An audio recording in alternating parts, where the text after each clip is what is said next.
Welkom allemaal. We'll speak in English. I'm sure Mrs. Ressler understands Dutch, but we decided we will do it in English.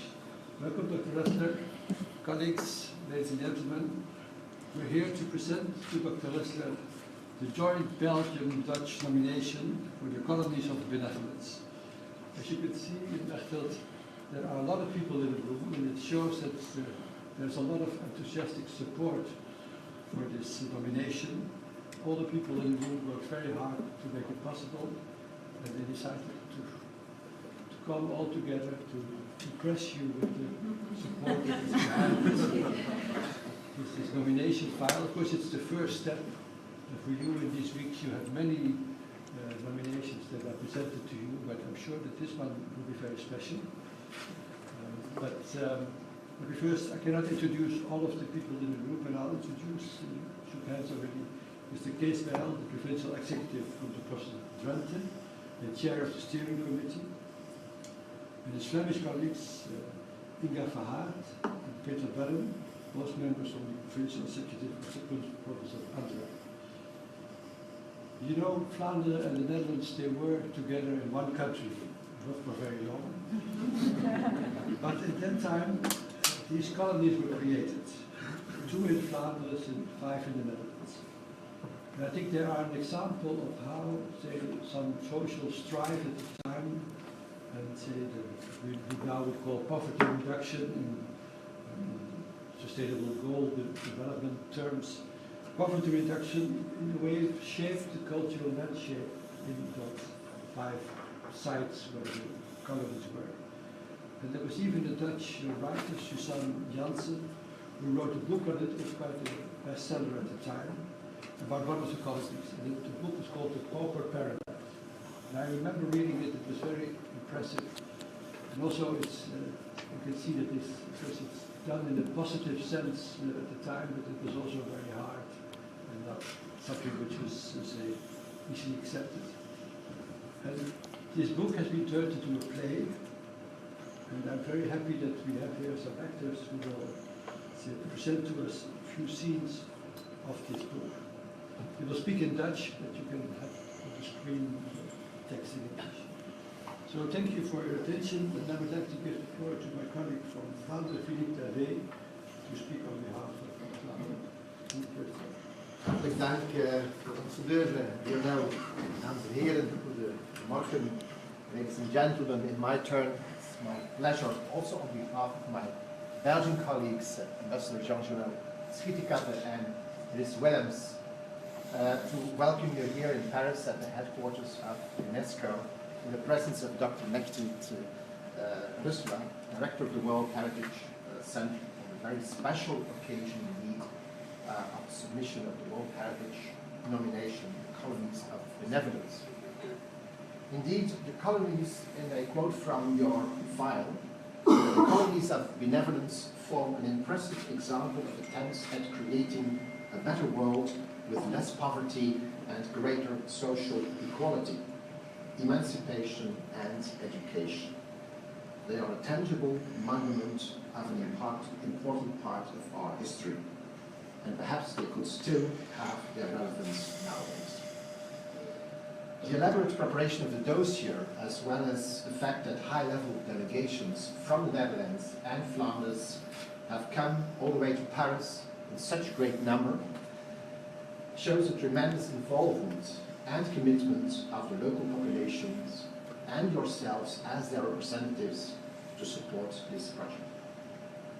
Your involvement and commitment, which is above all a unique example of cross-border cooperation, which I'm always happy to see, and as former representative of the French government in The Hague have always helped to foster, it is a success factor by itself, and arguably is on its own the best assurance for the conservation of these pearls of heritage in the Low Countries, and maybe future world heritage we strive for.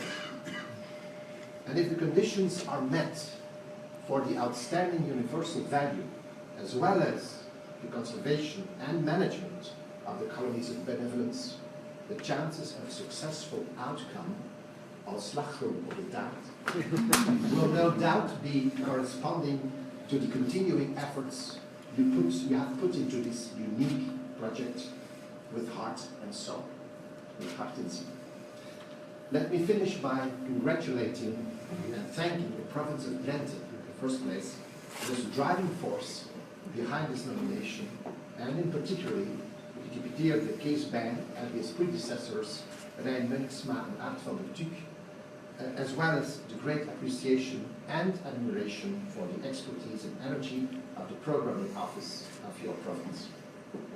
And finally, I should like to thank the province of Antwerp, of course, that through the creation of the association Campus Landschap contributes to the successful management of not only the colonies in Merksplas and Wortel, but also to many heritage sites throughout the province.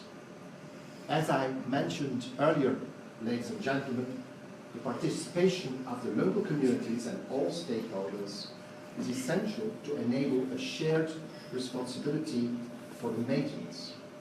So even if we don't know yet if it will be inscribed, it is already a success.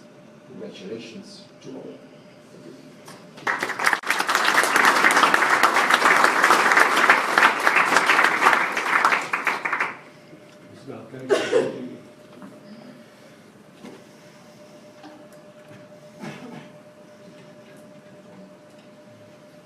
Mr. Ambassador, thank you for giving me the floor.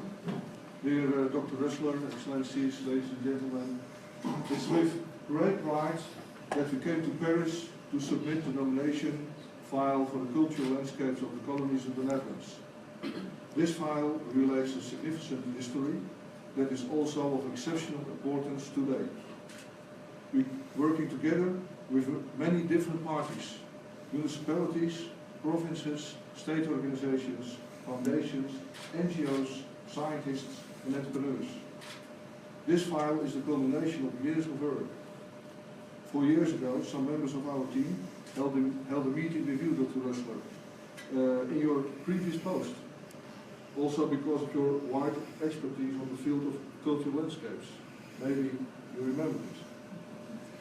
When we were about halfway through writing the file, mediation by the ICOMOS International led to valuable reflections and advice from Professor Michel Cotte from France, which we have incorporated. Various researchers have been involved in the research for this file, including acting as peer reviewers, both from our own region as well as from other parts of the world. And now we are here to submit the nomination file for the 7 colonies of the Netherlands. We have done our best to make it as accessible as possible. The story of the colonies of the Netherlands is one of fighting poverty at the beginning of the 19th century, almost 200 years ago. And this issue is still alive in the colonies nowadays.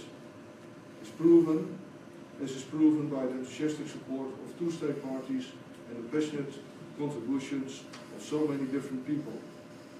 One example of this is the professional music theatre initiative, well known in the Netherlands as the Pauper's Paradise, as mentioned already. Performances last summer in Venhuizen attracted no fewer than 40,000 people, which is a great effort in our country, in our region. The heart of this amazing production concerns the tragic side of the colonies of the Netherlands, Utopia. And we are very proud to be able to show a few scenes from the show here. One of the decisive figures in establishing the colonies was General Johannes van der Bos. And we are very glad he's here today. Johannes van der Bos.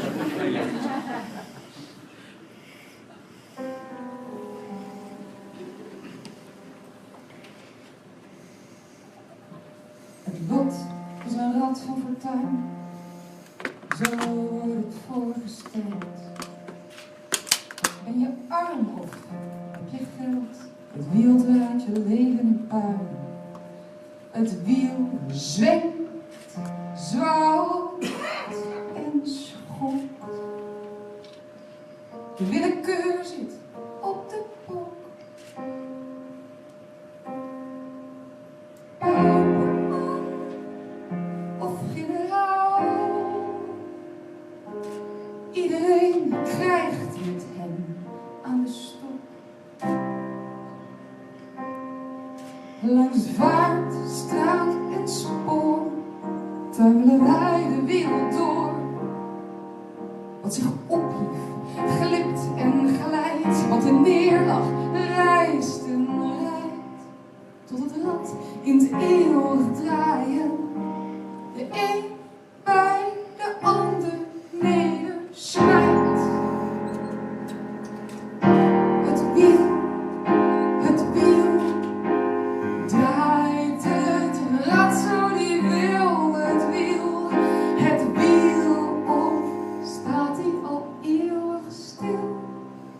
Het wiel, het wiel, het wiel. Maar er is altijd een strijder. Iemand die knopt voor de goede zaak. En gedreven door een ideaal stelt hij onrecht aan de kaak. Wij scharen ons achter die visionair. Want wie wil niet leven in een heilstaat? Voor iedereen gelukzaligheid. Een kolonie van weldadigheid. Maar waarom verschiet het ideaal altijd zo snel van kleur? Waarom stikt het in een utopie op het eind de lijkenmuur? En wordt goedheid weer gesmoord en in verbetenheid de onschuld vermoord? Majesteit, excellenties. Het zal u niet bevreemden als ik zeg dat de bittere armoede onder het Nederlandse volk het grootste probleem is van ons nieuwe Nederland. De armoede is een ingevreten kanker der maatschappij. De armoede is een belediging voor de soort. Zij knecht de man, maakt hem tot een bedelaar. Zij rooft de trots als een sluipmoordenaar. En ik wil de armoede niet alleen terugdringen, nee, ik wil haar uitroeien. En ik zie geen heil in liefdadigheid. Dat leidt slechts tot arbeidsschuwheid en nog meer werkeloosheid. Nee, alleen van de uitbreiding van de landbouw kunnen wij heil verwachten. Want er is nu te veel onbenutte arbeidskracht. En er is te veel onbenutte grond. Als nu die armen dat land zouden bebouwen, dan bewijzen zij de samenleving een dienst en kunnen zij tegelijk in eigen levensonderhoud voorzien. En daarom, majesteit, verzoek ik u een kolonie van weldadigheid op te mogen richten om zo aan de talrijke klasse van behoeftige ingezetenen arbeid te verschaffen. Een landbouwkolonie die tevens een grote oefenschool wordt om zo de mens uit de dierlijke staat op te heffen tot zuivere zedelijkheid. Dank u wel.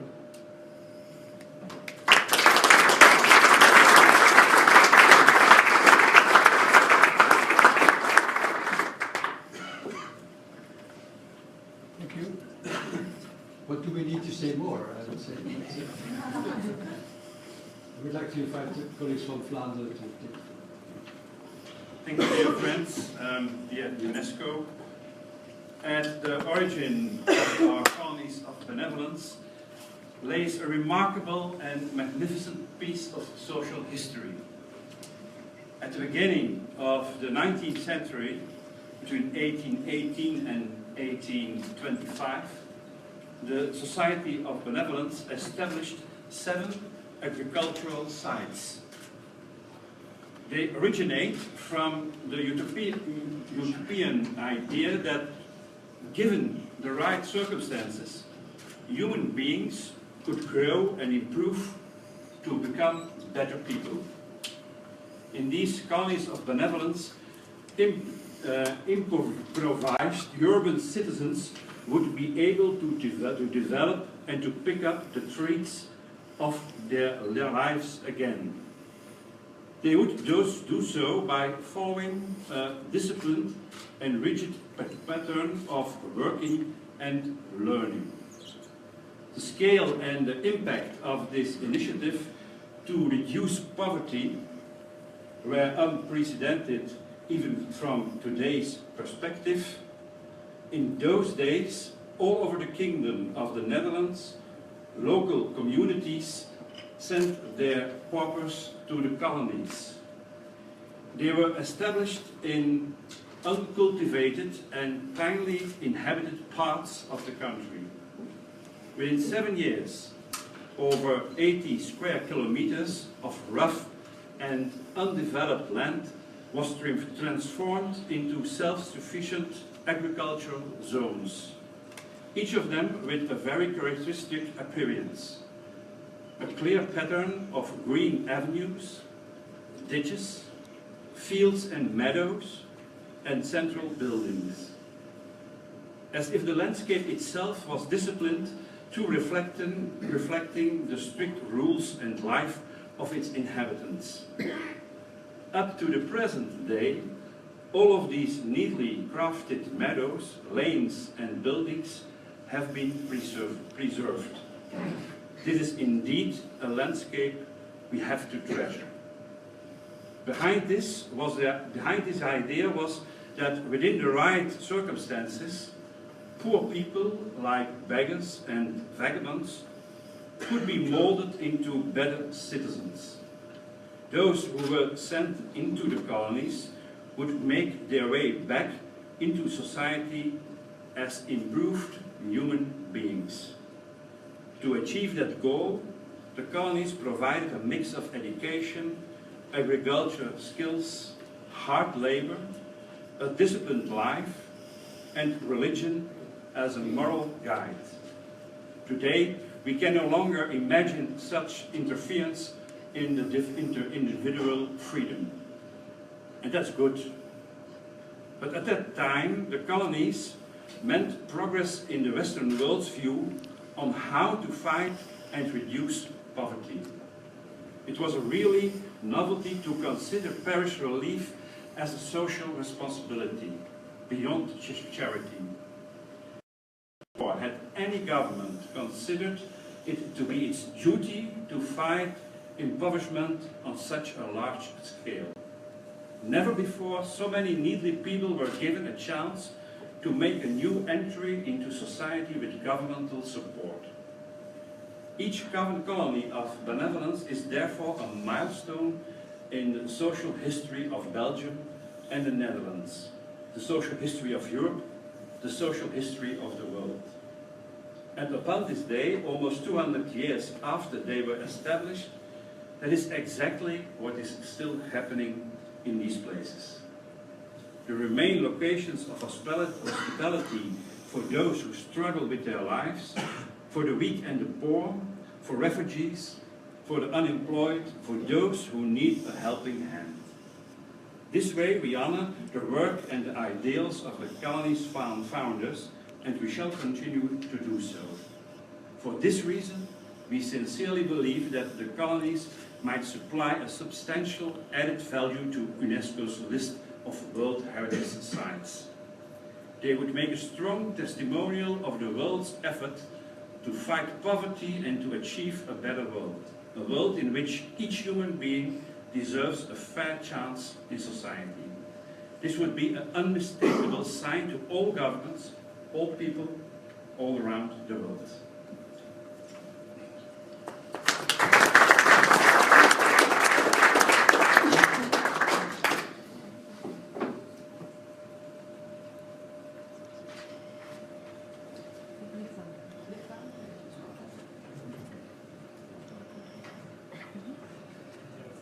Ladies and gentlemen, notable in this unique experiment were the social and educational facilities provided in each and every colony at a time where themes such as compulsory education, healthcare, care for the elderly were far from commonplace.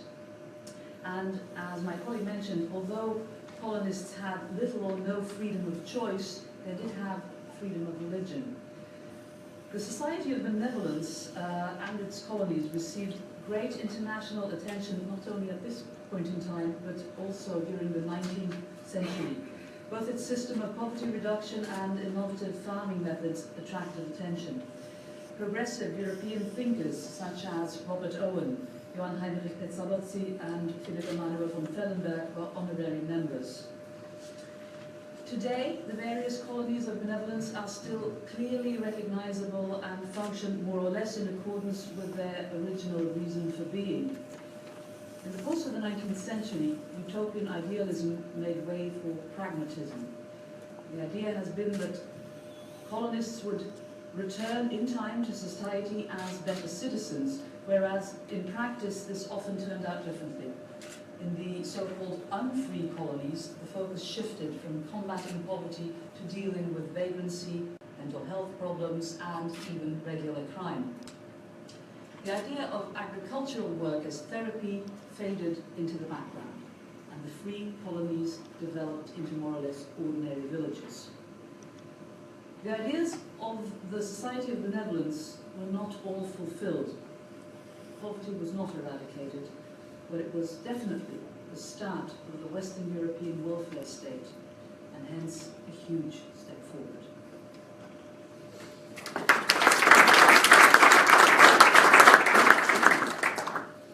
En wat de generaal deed, dat deed niemand. De kinderen konden overdag zelfs naar school. Maar er waren ook zeer strikte regels. En het probleem was, wie eenmaal in die kolonie belandde, kwam daar nooit meer weg. Zij wilden daar niet weg. Natuurlijk probeerden wij ze terug in de maatschappij te plaatsen, dat was de hele bedoeling. Neem nou de landlopers van Wortel. Die mochten 25 jaar geleden al weg, maar ze zitten er nog steeds, een aantal van hen. Maar Cato, zij kon helemaal niet weg. Ze werd geboren in België en als meisje van 13 kwam ze met haar ouders in de kolonie terecht, in Venhuizen. Ze groeide daar op, ze trouwde, kreeg kinderen, verloor kinderen. Ik kan er niet meer tegen. Ik word hier behandeld als een klein kind. Ik moet mij elke uur melden. Om het uur worden mijn werkbladen gecontroleerd, ja. Om te kijken of ik wel netjes werk. En de mannen? De mannen worden onder bewaking naar het land gebracht. Oh, op de binnenplaats is huppelen tegenwoordig verboden. Huppelen. Ik wil niet meer gehoorzaam zijn. Ik wil dat mijn kinderen kunnen opgroeien in vrijheid. De vrijheid om iemand te zijn. Wij zijn hier niemand meer. En ik wil weer kunnen dromen. Durf te dromen. Droom je hele leven door. Droom. Door de mazen van de wet. Droom. Door de kieren van je hart. Droom je hele leven voor. Je hele leven door.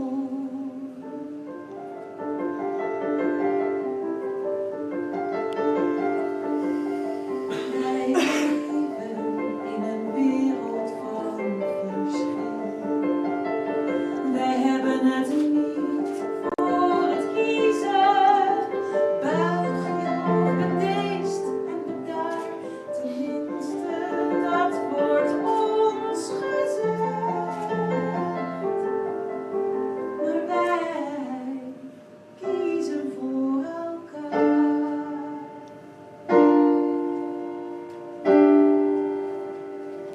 Durf te dromen. Droom je hele leven door. Droom. Door de mazen van de wet. Droom. Door de kieren van je hart. Droom je hele leven voor. Je hele leven door.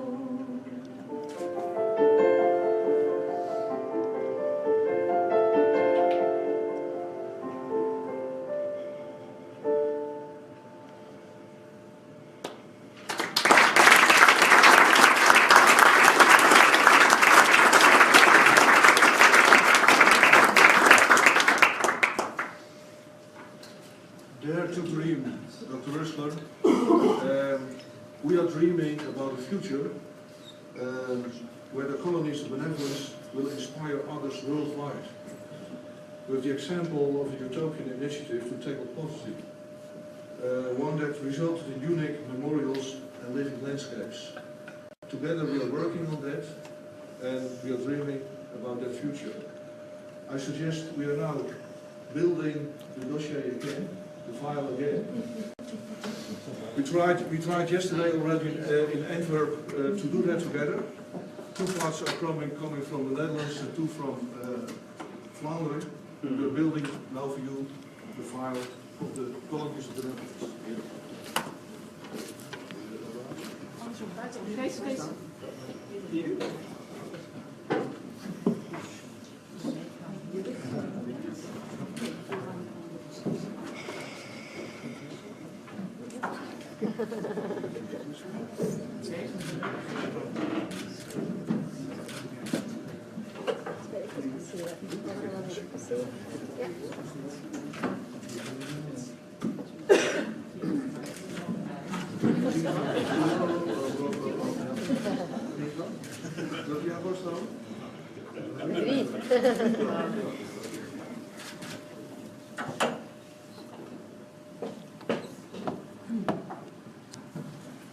First of all, I have the official letter from our government. I used to work as student 6 years as postman, and now I can do my benefit with it. So I handing you the official request nomination of our government, also on behalf of the government of Flanders. And Thank you very much. Yes, you can do things with that. And as a proof, it's heavy. Yes. Thank you very much. I have with me my nomination officer, a strong man who will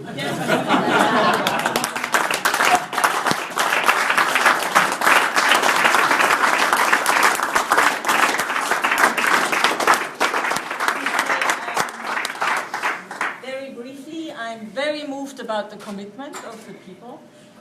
This interest in World Heritage nominations, we see that all over the world. It's great. I hope the commitment stays after inscription as well. Let's hope the best for you. At this stage, I cannot say anything. In the best of all possibilities, this will be reviewed by the World Heritage Committee depending on our own review, the review on the ground by our advisory bodies, and of course the final decision of the committee. But I'm very moved that the communities are in a nomination dossier. Thank you very much. Thank you.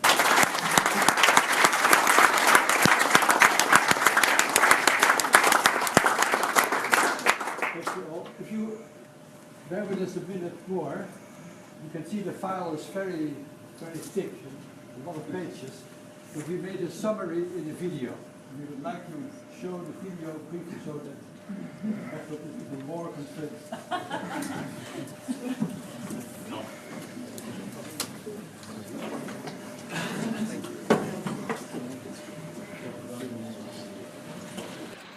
Deze kant kijken, ja? Oké. Oh, even bij elkaar luisteren.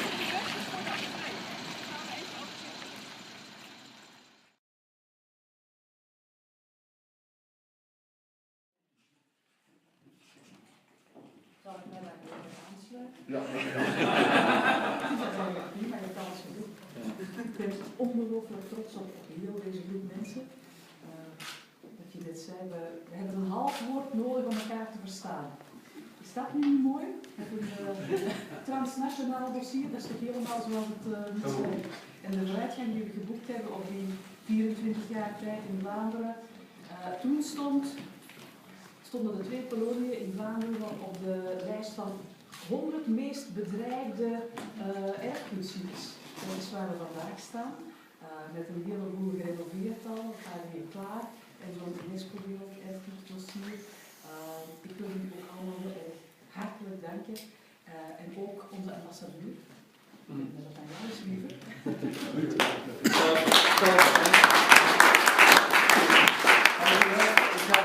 Ik ga het ook kort houden dan. Ik moet eerlijk zeggen, ik voel mij als een boekvindje. Dat hier plots in Parijs is beland, omdat als ik aan de kolonies denk, dan zie ik mij daar zelf rondlopen in korte broek. Ik heb daar geweldige herinneringen aan. De zoetste herinneringen zijn vaak die van het langst geleden, dat is bij mij ook zo. Het dreigde dan een tijdje fout te lopen met die kolonies. Weer met de kerstbijl. Hoe kijkt u terug op de afgelopen 2 dagen? Nou, met een positief gevoel. Er is jarenlang hard gewerkt in de voorbereiding om dit dossier klaar te krijgen. De kolonie van Weldadigheid is toch heel bijzonder. En dat brengen we nou over het voetlicht hier bij de Unesco. We hopen dat volgend jaar dat resulteert in een erkenning op de lijst van werelderfgoed. En ondertussen gaan we wel door met het werken aan de bijzondere dingen van die erfgoederen. We gaan in Frederiksoord werken aan een nieuw museum. Het Veenhuis is natuurlijk al bekend. Ik ben ook geïnteresseerd wat we kunnen doen met Ommerschans, ook een bezoekerscentrum. Ja, onze Belgische vrienden hebben in Vlaanderen nog een paar van die mooie koloniën waar ook hard aan gerestaureerd wordt. Dus er gebeurt echt heel veel. En ik denk dat het ook bijdraagt aan de ontwikkeling van het gebied. Het is een misverstand dat het een beperking zou geven, die erkenning. Integendeel, het moet een levend gebied blijven. Bedrijven, mensen moeten gewoon kunnen wonen, werken, de dingen doen die nu ook gebeuren. Maar ik denk dat het voor het toerisme ook een stimulans kan betekenen. Als meer mensen ontdekken wat voor bijzondere geschiedenis er zit achter die kolonie van Weldadigheid. 2 dagen op pad. Het draait eigenlijk om een half uur. Hè? Ja. Dan is het heel spannend of dat goed gaat. Ja. En? Nou, volgens mij is het wel goed gegaan. Ze zijn gewend dat een aanvraag hier per post binnenkomt. We hebben het persoonlijk gebracht met een bus vol mensen. Met artiesten, Pauperparadijs hebben we binnengebracht. Een mooie videofilm. Ik denk dat men hier bij de Unesco het wel bijzonder vond. Ja, een hele levendige presentatie. Zeker. En met het Pauperparadijs als ondersteuning kun je meteen ook laten zien wat nou die sociale geschiedenis was van die koloniën. En soms zegt 1 beeld meer dan 1000 woorden.